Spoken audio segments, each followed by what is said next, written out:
Hello friends, मैं कामनी स्वागत करती हूँ YouTube channel career in teaching में।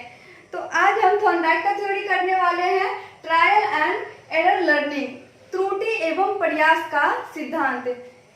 यह त्रुटि एवं प्रयास का सिद्धांत जो कि थॉर्नडाइक ने दिया है। थॉर्नडाइक क्या थे? एक अमेरिकी मनोवैज्ञानिक थे, अमेरिकी साइकोलॉजिस्ट थे। इनको शिक्षा मनोविज्ञान के जनक भी कहा जाता है, फादर ऑफ एजुकेशनल साइकोलॉजी। इनको शिक्षा मनोविज्ञान का जनक भी कहा जा सकता है। देख सकते हैं यहाँ लिखा हुआ है, आप सब चाहे तो इसे नोट भी कर सकते हैं, नहीं तो ऐसे सुन के भी आपको ये सब याद रह जाएगी। एग्जाम में पूछे जाते हैं, ऑल टीचिंग एग्जाम में एक दो क्वेश्चन देखने को मिल जाता है, इसीलिए अच्छे से समझिएगा। 1898 में इन्होंने ये थ्योरी दी है। ये थ्योरी 1898 में दिए हैं। एजुकेशनल साइकोलॉजी एक बुक भी ये लिखे थे, जिसको हिंदी में कहते हैं शैक्षणिक मनोविज्ञान।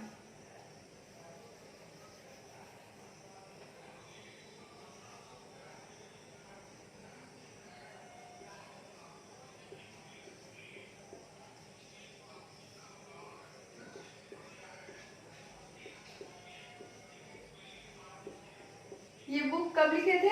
1898 में, और 1898 में ये थ्योरी भी दिया गया था।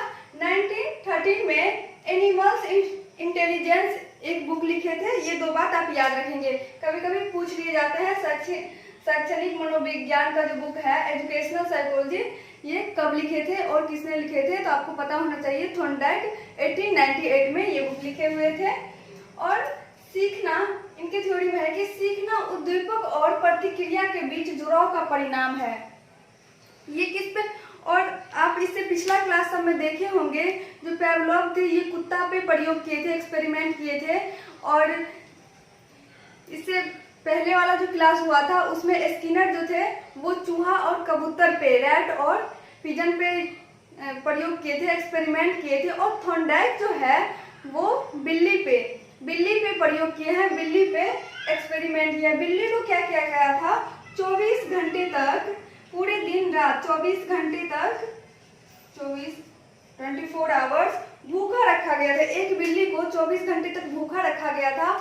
आप देख सकते हैं, उसे बंद कर दिया गया एक बॉक्स में, और वहाँ क्या था, उसमें भी लीवर था। ऐसे उस लीवर को रस्सी टाइप से, जिस पे क्लिक करने के बाद वो बॉक्स खुल जाता। लेकिन ये तो बिल्ली को पता नहीं था, और उसके सामने क्या किया गया, वो बॉक्स के बाहर मछली रख दी गई। मछली का जब स्मेल आता था अंदर, तो बिल्ली उसे खाने के लिए अनेकों प्रयास करते थे, उधर से उधर जाते थे। बहुत सारा प्रयास के बाद जब बिल्ली लास्ट में उस लीवर पे पैर दिए तो बॉक्स खुल गया, और फिर बिल्ली आकर के मछली खाए। पहले क्या किया, बिल्ली पूरा प्रयास किया, उसके सामने मछली रख दिया गया, और वो मछली को खाने के लिए, क्योंकि बिल्ली भूखा था तो उसे तो खाना देख करके खाना खाना ही था, उसके लिए वो जब तक प्रयास करते रहे तब तक कि बाहर ना आ जाए, बिल्ली बाहर ना आ जाए मछली को खाने के लिए, तब तक प्रयास करते रहे। इस थ्योरी को आप और भी नाम से जान सकते हैं, और भी नाम पूछ दिए जाते हैं एग्जाम में। एक तो त्रुटि एवं प्रयास का सिद्धांत कहते हैं, दूसरा प्लेजर प्लेन थ्योरी, खुशी व दुख का सिद्धांत ये भी कहा जाता है। स्टिमुलस रिस्पॉन्स थ्योरी, इसको उद्दीपक अनुक्रिया का सिद्धांत भी कहा जाता है, जिसको कि एसआर थ्योरी, आपको एसआर थ्योरी मिल जाएगा देखने को। एसआर थ्योरी जो कि हुआ एस से स्टिमुलस, आर से रिस्पॉन्स। उद्दीपक जो होता है, जो आपको कोई एक वस्तु या खाना जो आपको अपनी ओर किसी चीज के लिए अट्रैक्ट, जैसे पानी पूरी को देख के लोगों के मुंह में पानी आ जाता है, लार आ जाता है, वही क्या हुआ, उद्दीपक हुआ। जैसे मछली, बिल्ली के लिए मछली क्या था, एक स्टिमुलस था, उद्दीपक था। उसी तरीका से उद्दीपक और अनुक्रिया का सिद्धांत भी कहा जाता है। संबंधवाद का सिद्धांत भी इस थ्योरी को कहा जाता है। तो आप ये चार नाम याद रख सकते हैं, अगर पूछ दिए जाएंगे तो आपको पता होगा ये थॉर्नडाइक का ही थ्योरी है। और यहाँ पे कर्ता सब्जेक्ट कौन है, तो बिल्ली जो है इस थ्योरी में बिल्ली ही सब्जेक्ट है। स्टिमुलस, उद्दीपक क्या थी, तो मछली थी, मछली उद्दीपक थी। मोटिवेशन क्या था? स्मेल। मोटिवेट कहाँ से हो रहा था वो बिल्ली? जब मछली की खुशबू आ रही थी, मछली की स्मेल आ रही थी, तो बिल्ली मोटिवेट हो रहा था। जब तक आप मोटिवेट होते हैं किसी चीज से, तभी उस कार्य को तब तक करते रहते हैं जब तक कि आप सफल ना हो जाए। अगर आप पढ़ने में मोटिवेट हैं तो तब तक पढ़ते रहते हैं जब तक आप एग्जाम ना निकालें, ताकि आपको 1 बार 2 बार 3 बार जितनी बार प्रयास करना पड़े उतनी बार आप प्रयास करते हैं। जिस दिन आप प्रयास करना छोड़ देंगे तभी वो काम नहीं आप कर पाएंगे। जब तक आप प्रयास करते रहिएगा तब तक आप उस काम को कर लीजिएगा। और प्रयास करते करते ही लर्निंग होती है, प्रैक्टिस से ही लर्निंग होती है, अभ्यास से ही हम सीखते हैं कुछ। इसी तरह ड्राइव, यहाँ पे चालक क्या है? चालक क्या है? भूखा। बिल्ली भूखा है तभी तो खाने के लिए वो इतना सारा प्रयास किया। जब बंद था उसमें क्या रहता, अगर भूखा नहीं रहता तो आराम से बैठ जाता, लेकिन वो भूखा था तो प्रयास करते रहा। और देखा गया, आप देख सकते हैं इमेज में, इसी तरीका से वो प्रयास करते करते करते लास्ट में फिर आ गया बाहर। देखा गया कि उसको तो बार बार प्रयास, पहली बार तो इतनी बार प्रयास किया, बहुत बार किया होगा, तो जो जो प्रयास उसकी नाकाम होती थी वो फिर दूसरी बार नहीं करता था। जैसे आप एग्जाम देते हैं, अगर एक बार में नहीं निकला तो पहली बार जो गलती करते हैं आप, वो फिर दोबारा नहीं करते हैं, फिर दूसरी बार कुछ और सुधार करते हैं, तीसरी बार कुछ और सुधार करते हैं। उसी तरीका से बिल्ली भी ऐसे प्रयास करते गया, फिर लास्ट में खुल गया। फिर उसे अगर दूसरी बार दिया गया तो वो इतना प्रयास नहीं किया, वो फिर कम प्रयास में ही खोल लिया। फिर उसे अगर तीसरी बार दिया गया तब तो वो जाते ही डायरेक्ट बाहर आ गया लीवर को। वो समझ गया कि इसे दबाने से हम बाहर आते हैं, तो वो पहली बार इतना प्रयास किया, लास्ट में उसे प्रयास नहीं करना पड़ा, लास्ट में वो दबाते ही बाहर निकल गया। अगर आपको भी कोई चीज नहीं आती है, इसी तरीका से अगर बिल्कुल कुछ नहीं आता है आपको, लेकिन एक ही बार आप चाहेंगे एग्जाम में सीखना, अभी से थोड़ा थोड़ा प्रयास करते करते करते आपको बहुत कुछ आने लगती है और फिर आप एग्जाम निकाल लेते हैं। उसी तरीका से फिर थॉर्नडाइक ने इस थ्योरी में 2 नियम बताए हैं। वो 2 नियम क्या है? एक प्राथमिक, एक सेकेंडरी गौण नियम, एक प्राइमरी लॉ, एक सेकेंडरी लॉ। लर्निंग के कुछ नियम बताए हैं, लर्निंग के 2 नियम बताए हैं। तो आइए अब इस दोनों नियम को समझते हैं। ये अधिगम के नियम के 2 सिद्धांत दिए हैं। अधिगम के नियम के थॉर्नडाइक ने दो दिए हैं नियम। कौन कौन से? एक है प्राइमरी लॉज ऑफ लर्निंग, सीखने के अधिगम के मुख्य नियम, यानी कि प्राथमिक नियम कितने हैं? तो 3 है।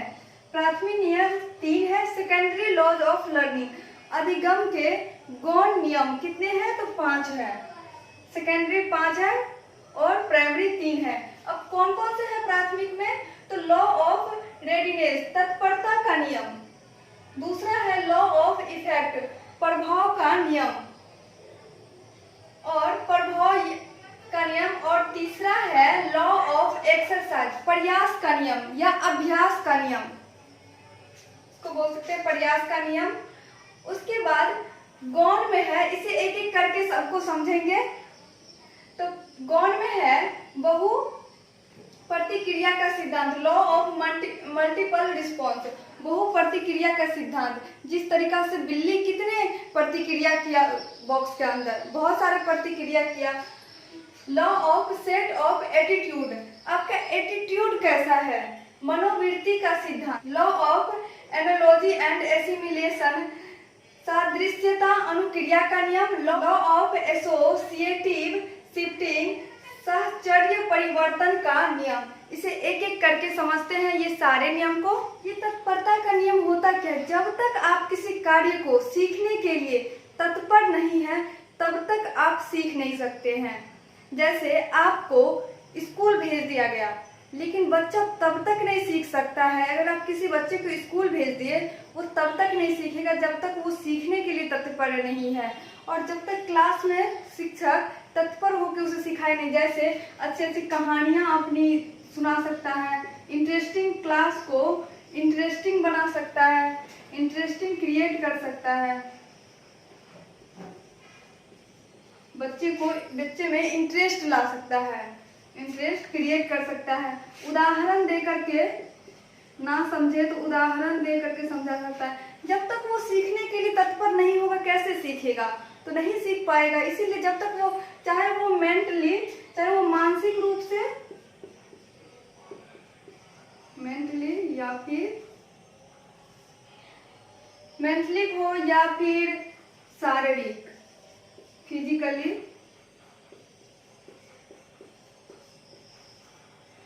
जब तक वो दोनों तरह से या फिर मानसिक रूप से या फिर शारीरिक रूप से वो सीखने के लिए तत्पर नहीं है, तब तक वो नहीं सीख सकता है। अगर उसकी तबीयत खराब है, नहीं सीख सकता है, वो मानसिक रूप से तैयार नहीं है सीखने के लिए, नहीं मन बना लिया हमको सीखना ही नहीं है, तो उसे कितना भी टीचर सिखाते रह जाए वो नहीं सीखेगा। और टीचर अगर बच्चे में इंटरेस्ट ला दे, अगर सीखने की चीज में इंटरेस्ट ला दे तो बच्चा जरूर सीख जाएगा। तो इसीलिए इसे कहते हैं तत्परता का नियम, यानी कहानी सुना करके, उदाहरण दे करके बच्चे में इंटरेस्ट ला करके, यही होता है तत्परता का नियम। अब दूसरा नियम है अभ्यास का नियम, या प्रयास का नियम भी बोल सकते हैं। ये अभ्यास का नियम क्या होता है? इसके भी दो होते हैं, दो नियम। इसके भी दो नियम होते हैं। एक तो होता है लॉ ऑफ यूज, दूसरा होता है लॉ ऑफ डिसयूज। अब लॉ ऑफ यूज को कहते हैं उपयोगिता का नियम।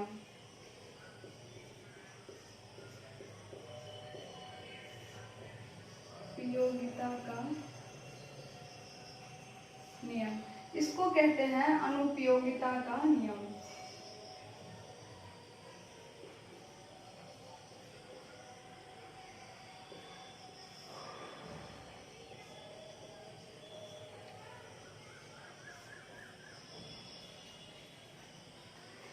एक होता है यूज, लॉ ऑफ यूज, उपयोगिता का नियम। एक होता है लॉ ऑफ डिसयूज, अनुपयोगिता का नियम।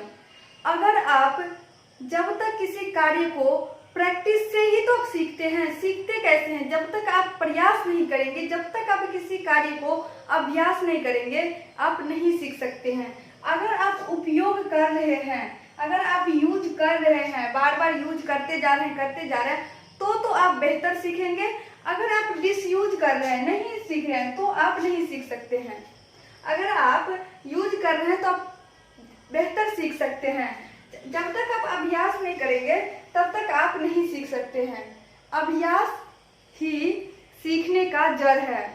जब तक आप प्रैक्टिस नहीं करेंगे किसी कार्य को, आपको नहीं आता कोई चीज बिल्कुल भी, लेकिन आप उसे प्रैक्टिस करते हैं, अभ्यास करते रहते हैं, तो आप बहुत जल्दी सीख जाते हैं। वही होता है, अगर आप यूज कर रहे हैं, उपयोग कर रहे हैं बार बार, तो आप जल्दी सीख जाएंगे। अगर आप अनुपयोग कर रहे हैं, अगर मान लीजिए आपको आगे जाकर के टीचर बनना है और अभी से आपका डीएलएड बीएड जो भी कंप्लीट हुआ होगा, आप सीटेट निकालते हैं, लेकिन छोटे छोटे बच्चे को या पढ़ाना स्टार्ट करते हैं, या जो चीज आप सीख रहे हैं, अगर कोई भी शिक्षक आपको पढ़ा रहा है तो पहले वो सीख रहा है। हम सीखते कुछ तो सीख के नहीं आते, जो सीखते हैं वही सिखाते हैं।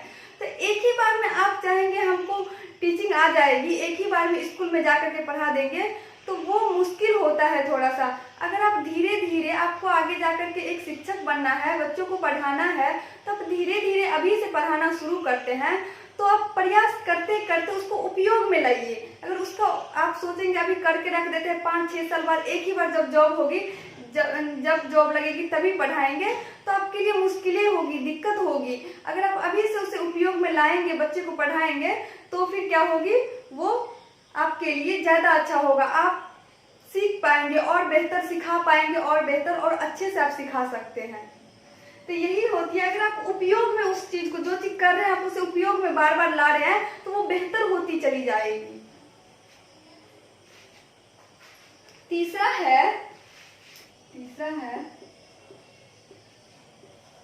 लॉ ऑफ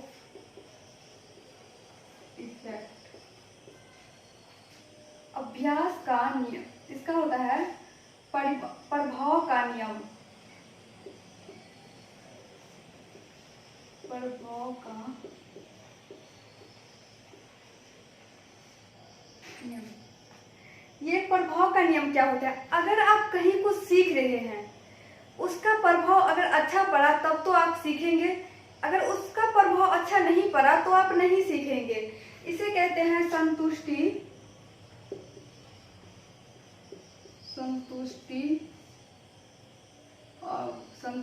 और एवं कष्ट का सिद्धांत भी कहते हैं।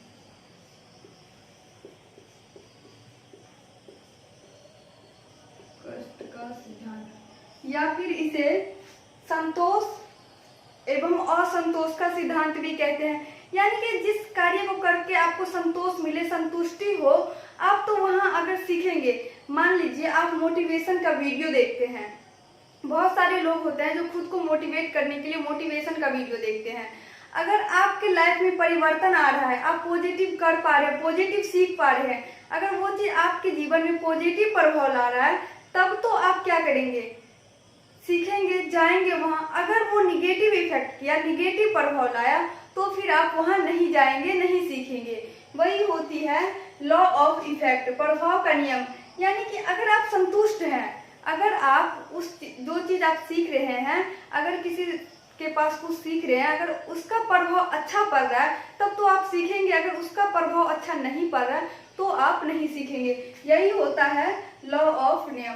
अब लॉ ऑफ इफेक्ट, प्रभाव का नियम। अब देखेंगे, ये तीन आप समझ गए।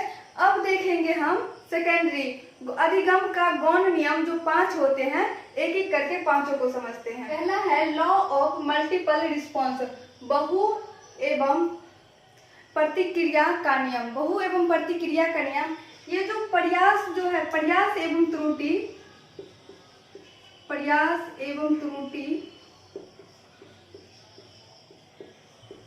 का सिद्धांत।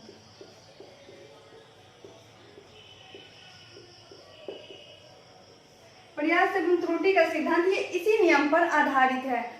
अब क्या इसमें बोल रहा है मल्टीपल रिस्पॉन्स, मल्टीपल मतलब अनेक तरीका। बिल्ली उस बॉक्स को खोलने के लिए, बाहर निकलने के लिए और मछली खाने के लिए कितने प्रयास किए, मल्टीपल प्रयास किए, बहुत सारे प्रयास किए। तो बहु प्रतिक्रिया का नियम इसे कहा जाता है। वो रिस्पॉन्स लिया, मल्टीपल तरीके ढूंढा वहां पे, तब जाकर के वो बॉक्स खुला और बाहर निकला, अनेकों प्रयास किया। इसीलिए इसे कहते हैं प्रयास एवं त्रुटि। हर बार प्रयास करता गया और कितने बार त्रुटि उसे मिलती गई, वो नहीं खुल रहा था, फिर लास्ट में जाकर के एक बार खुला। तो इसीलिए कहते हैं इसे प्रयास एवं त्रुटि का नियम। मल्टीपल रिस्पॉन्स, बहुत सारा, अनेकों रिस्पॉन्स लिया बिल्ली। आप बिल्ली से ही जान सकते हैं कि बिल्ली जब बॉक्स में बंद था तो किस तरीका से अनेकों प्रयास किया। आइए अब दूसरे नियम को जानते हैं। दूसरा है लॉ ऑफ सेट और एटीट्यूड, मनोवृत्ति का सिद्धांत। आपका एप्टीट्यूड कैसा है, माइंड सेट कैसा है, इसको कहते हैं मानसिक विन्यास का सिद्धांत, नियम भी कहते हैं। मानसिक विन्यास का नियम भी इसको कहते हैं। जब तक आप किसी कार्य को मानसिक रूप से करने के लिए तत्पर नहीं है, तब तक आप उस कार्य को नहीं कर सकते हैं। इसे ही कहते हैं मनोवृत्ति का सिद्धांत। जब तक आप मानसिक रूप से उस कार्य को करने के लिए तैयार नहीं है, आप उस कार्य को नहीं कर सकते हैं। इसे मानसिक विन्यास का नियम भी कहा जाता है और मनोवृत्ति का नियम भी इसे कहा जाता है। आइए अब तीसरा समझते हैं। तीसरा है लॉ ऑफ पार्शियल एक्टिविटी, आंशिक क्रिया का नियम।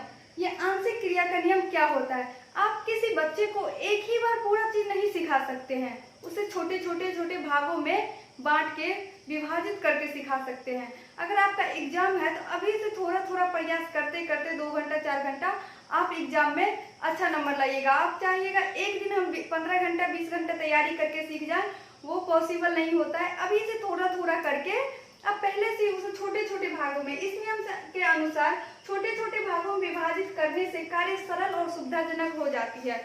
मतलब कि आप छोटे छोटे, अभी से ही आपका सिलेबस है तो छोटे छोटे टुकड़े में विभाजित करके फिर आप छोटा टारगेट करके आप उसका तैयारी करेंगे तो क्या होगा, उससे आपको फिर आसान हो जाएगी आपके लिए। वो बड़ी सी जो आपको सिलेबस दिखती है, इतना तैयारी कैसे करें, वो आपके लिए फिर आसान हो जाएगी, सरल हो जाएगी।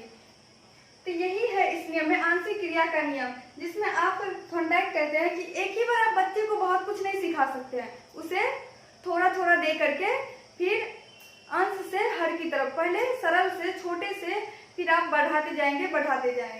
आइए अब चौथे नियम को समझते हैं।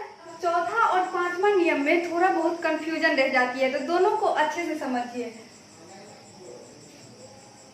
चौथा है law of analogy and assimilation, जिसको हिंदी में कहते हैं सादृश्यता अनुक्रिया का नियम। ये क्या होती है? जब हमारे सामने कोई नई समस्या आती है, मान लीजिए हमारे सामने कोई समस्या आई, कोई ऐसी परिस्थिति आई, तो हम उसका सामना उसी प्रकार से करते हैं जैसे कभी पीछे हमारे पूर्व में कोई समस्या आई होगी, अगर उसमें हम उसका समाधान निकाल लिए हैं, तो अब अगर हमारे सामने फिर बाद में कभी समस्या आती है, तो पहले समस्या को हम याद करते हैं हम इसको ऐसे ही किए थे, तो उसका सामना हम उसी प्रकार से करते हैं। उसे ही कहते हैं जब हमारे सामने कोई नई समस्या उत्पन्न होती है, तो हम पूर्व में किए गए समस्या के जैसे ही उसका सामना करते हैं। और उसके बाद पांचवा है लॉ ऑफ एसोसिएटिव शिफ्टिंग। ये नाम से ही पता चल रहा है, एसोसिएट करना, उसको शिफ्टिंग करना। जैसे कोई बच्चे को हम कोई चीज पहले सिखाए होंगे, उसको उसी समान से दूसरा चीज भी सिखा सकते हैं। जैसे देखिए, पहले कभी की गई कार्य को उसी के समान दूसरी परिस्थिति में करना, इसमें डिफरेंस है। उसमें है क्या, पहले जो समस्या का समाधान हम किए थे उसी के तरह हम अभी के समस्या का समाधान वैसे ही करेंगे जब हमारे सामने में परिस्थिति आएगी, समस्या आएगी। लेकिन इसमें है बच्चे को हम पहले कभी की गई कार्य को उसी के समान दूसरी परिस्थिति में करना। जैसे हम बच्चे को कुछ चीज सिखाए हैं, उसको हम फिर दूसरा चीज भी उसी प्रकार से एसोसिएट करके सिखा सकते हैं। पहले वाले को दूसरे में शिफ्टिंग कर सकते हैं, फिर सिखा सकते हैं। अगर आपको इतना ही थी, ये 5 नियम थी, 5 ही नियम है। अगर आप 5 नियम को अच्छे से समझ गए होंगे, 3 तो प्राइमरी नियम था, प्राथमिक जो हमारा मुख्य नियम था जो कि 3 था, और गौण अधिगम के गौण नियम कितने थे? तो 5 थे। तो टोटल 8 नियम हो गए। आप 8 नियम को अगर समझ गए होंगे, क्लास अच्छी लगी तो वीडियो को लाइक कीजिए, चैनल को सब्सक्राइब कीजिए। फिर मिलते हैं अगले क्लास में।